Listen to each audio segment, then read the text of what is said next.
ರಾಜ್ಯದಲ್ಲಿ ಎಸ್ಐಆರ್ ಮತದಾರರ ಪರಿಷ್ಕರಣೆಗೆ ನಮ್ಮ ವಿರೋಧವಿದೆ. ಯಾಕೆಂದರೆ ದೇಶದ ಜನರ ಹಕ್ಕನ್ನೇ ಕಸಿದುಕೊಳ್ಳುವ ತಂತ್ರಗಾರಿಕೆ ಎಂದು ವೆಲ್ಫೇರ್ ಪಾರ್ಟಿಯ ರಾಯಚೂರು ಜಿಲ್ಲಾಧ್ಯಕ್ಷ ಶೇಖ್ ಫರೀದ್ ಉಮ್ರಿ ಕಿಡಿಕಾರಿದರು. ರಾಯಚೂರು ಜಿಲ್ಲೆಯ ಮಾನ್ವಿ ಪಟ್ಟಣದ ಅಂಬೇಡ್ಕರ್ ವೃತ್ತ ಮತ್ತು ವಾಲ್ಮೀಕಿ ವೃತ್ತದ ಬಳಿ ಎದ್ದೇಳು ಕರ್ನಾಟಕ ಹಮ್ಮಿಕೊಂಡಿದ್ದ ಎಸ್ಐಆರ್ ವಿರುದ್ಧದ ಜಾಗೃತಿ ಜಾಥಾದಲ್ಲಿ ಭಾಗವಹಿಸಿ ಮಾತನಾಡಿ, ಎಸ್ಐಆರ್ ಕುರಿತು ರಾಜ್ಯ ಸರ್ಕಾರ ಖಂಡಿಸುವ ಕೆಲಸ ಮಾಡಲ್ಲ. ಯಾಕೆಂದರೆ ಮತದಾರರ ಪರಿಷ್ಕರಣೆ ಮಾಡುವುದು ಸಂವಿಧಾನ ವಿರೋಧಿಯಾಗಿದೆ ಎಂದರು. ದೇಶದ ರಾಜ್ಯದಲ್ಲಿ ಚುನಾವಣೆ ನಡೆಸಿದ ಸಂದರ್ಭದಲ್ಲಿ ಪಶ್ಚಿಮ ಬಂಗಾಳ ಸೇರಿದಂತೆ ನಾನಾ ರಾಜ್ಯದಲ್ಲಿ ಮತದಾರರ ಪರಿಷ್ಕರಣೆ ನೆಪದಲ್ಲಿ ಹಕ್ಕುದಾರರನ್ನೇ ಕೈಬಿಟ್ಟಿರುವುದು ಸರಿಯಾದುದಲ್ಲ.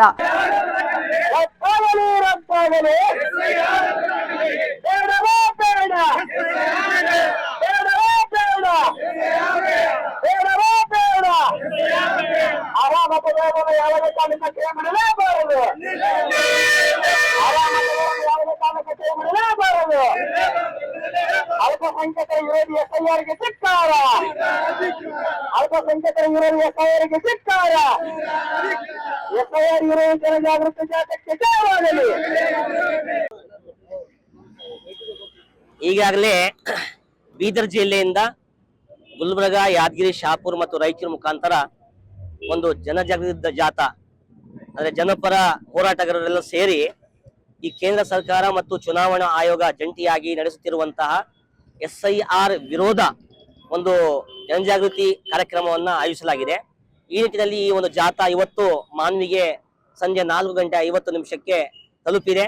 ಹಾಗಾಗಿ ಇಂಥ ಸಂದರ್ಭದಲ್ಲಿ ಮಾನವೀಯ ವಿವಿಧ ಜನಪರ ಬುದ್ಧಿಜೀವಿಗಳು ಮತ್ತು ಹೋರಾಟಗಾರರು ಮತ್ತು ಇತರೆ ವರ್ಗದವರೆಲ್ಲ ಸೇರಿ ಸ್ವಾಗತವನ್ನು ಬಯಸಿ ಆ ಒಂದು ಜಾಥಾವನ್ನು ಯಶಸ್ವಿಗೊಳಿಸಲಾಯಿತು.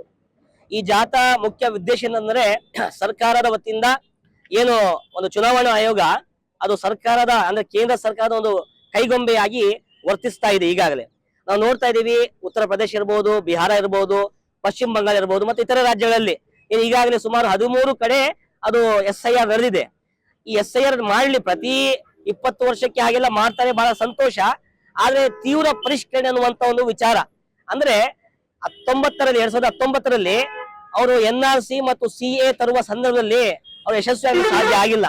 ಆ ರೀತಿಯಲ್ಲಿ ಈಗ ಒಂದು ಬೇರೆ ದಾರಿಯಿಂದ ಎಸ್ಐಆರ್ ಮುಖಾಂತರ ಜನರ ನಾಗರಿಕತ್ವವನ್ನು ಪ್ರಶ್ನೆ ಮಾಡುವಂತ ವ್ಯವಸ್ಥೆಯಲ್ಲಿ ಆಗ್ತಾ ಇದೆ ಮತ್ತು ನಿಜವಾದ ಮತದಾರರನ್ನ ಆ ಮತದಾರರ ಪಟ್ಟಿಯಿಂದ ಹೊರಗಿಡುವ ಒಂದು ದುರುದ್ದೇಶದಲ್ಲಿ ನಡೀತಾ ಇದೆ.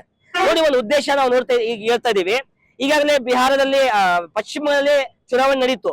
ಸುಮಾರು 4,000 EVMಗಳು ಒಂದು ಸಂಗ್ರಹಾಲಯದಲ್ಲಿ ಇಡಲಾಗಿತ್ತು. ಆ ಒಂದು ಚುನಾವಣೆ ಒಂದು ದುರುಪಯೋಗ ಆಗಿದೆ, ಅಲ್ಲಿ ದೌರ್ಜನ್ಯ ಆಗಿದೆ ಅನ್ನುವಂತ ಮಾತು ಕೇಳಿ ಬರ್ತಾ ಇದ್ವು. ಅದು ಸರ್ಕಾರದ ಅದು ನ್ಯಾಯಾಲಯಕ್ಕೆ ಹೋಗುವ ಒಂದು ಸ್ಥಿತಿಯಲ್ಲಿದ್ದಾಗ 4,000 EVMಗಳನ್ನ ಬೆಂಕಿ ಹಚ್ಚಿ ಅಲ್ಲಿ ಸುಡಲಾಗುತ್ತೆ ಅಂದ್ರೆ ನಮ್ಮ ದೇಶ ಎಲ್ಲಿ ಹೋಗ್ತಾ ಇದೆ ಅನ್ನುವಂಥದ್ದು ನಾವು ನೋಡ್ಬೇಕು. ಮತ್ತು ಜನ SR ಇಂದ ಹೊರಗೆ ಉಳಿದಿದ್ದಾರೆ, ಅವ್ರು ನ್ಯಾಯ ಕೇಳಲಿಕ್ಕೆ ಸುಪ್ರೀಂ ಕೋರ್ಟ್ ಹೋದಾಗ ಆ ಸುಪ್ರೀಂ ಕೋರ್ಟ್ ಅಲ್ಲಿ ಇರುವಂತಹ ನ್ಯಾಯಾಧೀಶರು ಸಹ ಅವರಿಗೆ ಯಾವುದೇ ಒಂದು ಉತ್ತಮವಾದಂತ ರೀತಿಯಲ್ಲಿ ಅವರಿಗೆ ಅವಕಾಶ ಕೊಡದೆ ಅಂದ್ರೆ ಚುನಾವಣೆಯಲ್ಲಿ ಸಹ ಭಾಗವಹಿಸಲಿಕ್ಕೆ ಅವಕಾಶ ಕೊಡಲ್ಲ. ಈ ಒಂದು ಪರಿಸ್ಥಿತಿ ಬಂದಿದೆ. ಹಾಗಾಗಿ ಈ ಒಂದು ಅವರ ಅಶ್ವಮೇಧ ಅನ್ಬಹುದವರಿಗೆ ಅವರ ಒಂದು ಕುದುರೆ ಕರ್ನಾಟಕದಲ್ಲಿ ಕಟ್ಟಿ ಹಾಕಲಾಗ್ತದೆ. ಯಾಕಂದ್ರೆ ಇಲ್ಲಿರುವಂತ ಜನ ಜಾಗೃತರಾಗಿದ್ದಾರೆ, ಎಲ್ಲಾ ವರ್ಗದ ಜನರು ಜಾಗೃತರಾಗಿದ್ದಾರೆ. ಹಾಗಾಗಿ ಇಲ್ಲಿ ಅವರ ಈ ಒಂದು ಆಟ ನಡೆಯುವುದಿಲ್ಲ ಅನ್ನುವಂಥದ್ದು ನಾವು ಹೇಳಿಕ್ಕೆ ಇಷ್ಟಪಡ್ತಾ ಇದ್ದೀವಿ. ಅಲ್ಲ ಸರ್, ಯಾಕಂದ್ರೆ ಈ ರಾಜ್ಯ ಸರ್ಕಾರ ಕೂಡ ಒಂದು ರೀತಿಯಲ್ಲಿ ಆಂದೋಲನ ಮಾಡಬೇಕಾಯಿತು. ಇಲ್ಲಿನ ಶಾಸಕರು, ಸಚಿವರು ಕೂಡ ಯಾಕೆ ಒಂದು ರೀತಿ ಕ್ರಾಂತಿಕಾರಿಯಿಂದ ಆ ರೀತಿ ಬದಲಾವಣೆ ಮಾಡ್ತಾ ಇಲ್ಲ, ಒಂದು ರೀತಿಯಲ್ಲಿ ಮೌನವಾಗಿದ್ದಾರೆ ಯಾಕೆ? ನೋಡಿ, ನಿಜವಾಗ್ಲೂ ಬಹಳ ದುಃಖದ ವಿಷಯ. ಎಲ್ಲಾ ಶಾಸಕರು, ಸಂಸದರು, ಎಲ್ಲ ಜಾತ್ಯತೀತ ಪಕ್ಷದ ಮುಖಂಡರು ಸೇರಿ ಮಾಡ್ಬೇಕಿತ್ತು. ಆದ್ರೆ ರಾಜಕೀಯ ಪಕ್ಷಗಳು ಮಾಡ್ತಾ ಇಲ್ಲ. ಹಾಗಾಗಿ ಈ ಎಲ್ಲಾ ಸಾಮಾಜಿಕ ಹೋರಾಟಗಳು ಸೇರಿ ಇಲ್ಲಿ ಮಾಡ್ತಾ ಇರೋದು. ಅದಕ್ಕಾಗಿ ಜನರ ಜಾಗೃತಿ ಮೂಡಿಸ್ಲಿಕ್ಕಾಗಿ. ಈಗ ರಾಜಕಾರಣಿಗಳು ಮೌನವಾಗಿದ್ದಾರೆ ಅಂದ್ರೆ ಒಂದು ರೀತಿಯಲ್ಲಿ ಅವರು ಕೂಡ ಒಂದು ರೀತಿ ಎಸ್ಐಆರ್ಗೆ ಶರಣಾಗಿದ್ದಾರಾ? ಅಲ್ಲ, ಅದು ನಾವು ಹೇಳಿಕ್ ಸಾಧ್ಯ ಆಗಲ್ಲ. ಅವರಿಗೂ ಸಹ ಚಿಂತೆ ಇದೆ, ಅವರ ಹಂತದಲ್ಲಿ ಮಾಡ್ತಾ ಇರಬಹುದು ಅನ್ನುವಂಥದ್ದು ಭರವಸೆ ನಮಗಿದೆ. ಹಾಗಾಗಿ ನಾವಂತೂ ಮಾಡ್ತಾ ಇದೀವಿ ಎಲ್ಲರೂ ಸೇರಿ. ಹಾಗಾಗಿ ಪ್ರತಿಯೊಂದು ಜಿಲ್ಲೆಯಲ್ಲಿ, ತಾಲೂಕಿನಲ್ಲಿ SIR ಕಾರ್ಯಕ್ರಮ, ಜಾಗೃತಿ ಕಾರ್ಯಕ್ರಮ ನಡೀತಾ ಇದೆ. ಜನರಲ್ಲಿ ಮೂಡಿಸಲಾಗುತ್ತಿದೆ ಒಂದು ಜಾಗೃತಿ. ಇಂದು ಮಾನ್ವಿಯಲ್ಲಿ SIR ಕುರಿತು ಏನು ಹೈದರಾಬಾದ್ ಕರ್ನಾಟಕದ ವತಿಯಿಂದ ಒಂದು ಬೃಹತ್ ಜಾಥಾವನ್ನು ಹಮ್ಮಿಕೊಳ್ಳಲಾಗಿದೆ.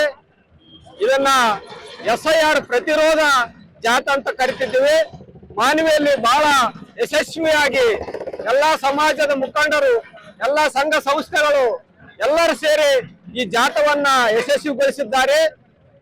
ಬಂಧುಗಳೇ, ಇವತ್ತು ನಮ್ಮ ದೇಶ ಸರ್ವಾಧಿಕಾರಿಗಳತ್ತ ಹೊರಳುತ್ತಿದೆ.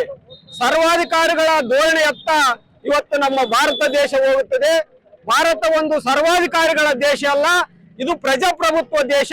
ಇದು ಅಂಬೇಡ್ಕರ್ ಬರೆದಿರ್ತಕ್ಕಂಥ ಸಂವಿಧಾನದ ಅಡಿಯಲ್ಲಿ ನಡಿಬೇಕಾಗಿರ್ತಕ್ಕಂಥ ಒಂದು ದೇಶವನ್ನ ಇವತ್ತು ಈ ದೇಶವನ್ನ ಆಳ್ತಕ್ಕಂಥ ಪ್ರಧಾನ ಮಂತ್ರಿಗಳು, ಆಳ್ತಕ್ಕಂಥ ರಾಜಕೀಯ ನ್ಯಾಷನಲ್ ಪಾರ್ಟಿಗಳು ಏನಿದ್ದಾವ ಅಂತ ಹೇಳಿದ್ರೆ ಇವತ್ತು ಕೋಮುವಾದವನ್ನ ಬಳಸಿಕೊಂಡು ಇವತ್ತು ಜನರನ್ನ SIR ಅಂತಕ್ಕಂಥ ಒಂದು ಕಾನೂನಡಿಯಲ್ಲಿ ಜನರನ್ನ 2ನೇ ದರ್ಜೆಯ ಪ್ರಜೆಗಳನ್ನಾಗಿ ಮಾಡ್ತಕ್ಕಂಥ ಒಂದು ವಿಚಾರವನ್ನ, ಒಂದು ಹುನ್ನಾರವನ್ನ ಈ ಒಂದು SIR ಒಳಗೊಂಡಿದೆ ಅಂತ ಹೇಳಿ ಈ ಸಂದರ್ಭದಲ್ಲಿ ನಾನು ಬಹಿರಂಗಪಡಿಸಕ್ಕೆ ಇಷ್ಟಪಡ್ತಿದ್ದೇನೆ.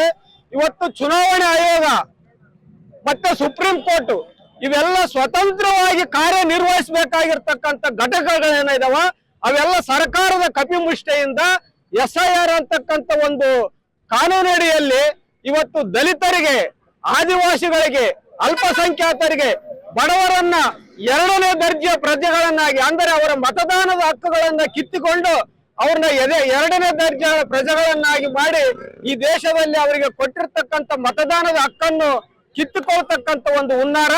ಇದನ್ನ ಕರ್ನಾಟಕದಲ್ಲಿ ಬಹಳ ಪ್ರಬಲವಾಗಿ ಇದನ್ನ ನಾವು ವಿರೋಧಿಸ್ತಿದ್ದೇವೆ. ಇವತ್ತು SIR ಮೂಲಕ ಆಗಿರ್ತಕ್ಕಂಥ ಏನು ಪಶ್ಚಿಮ ಬಂಗಾಳ ಇರ್ಬೋದು, ಒರಿಸ್ಸಾ ಇರ್ಬೋದು, ಮತ್ತೆ ಬೇರೆ ಬೇರೆ ರಾಜ್ಯಗಳಲ್ಲಿ, ಮಧ್ಯಪ್ರದೇಶ, ಇಡೀ ಏನು ಬೇರೆ ರಾಜ್ಯಗಳಲ್ಲಿ ಚುನಾವಣೆ ಆಗ್ತದೆ.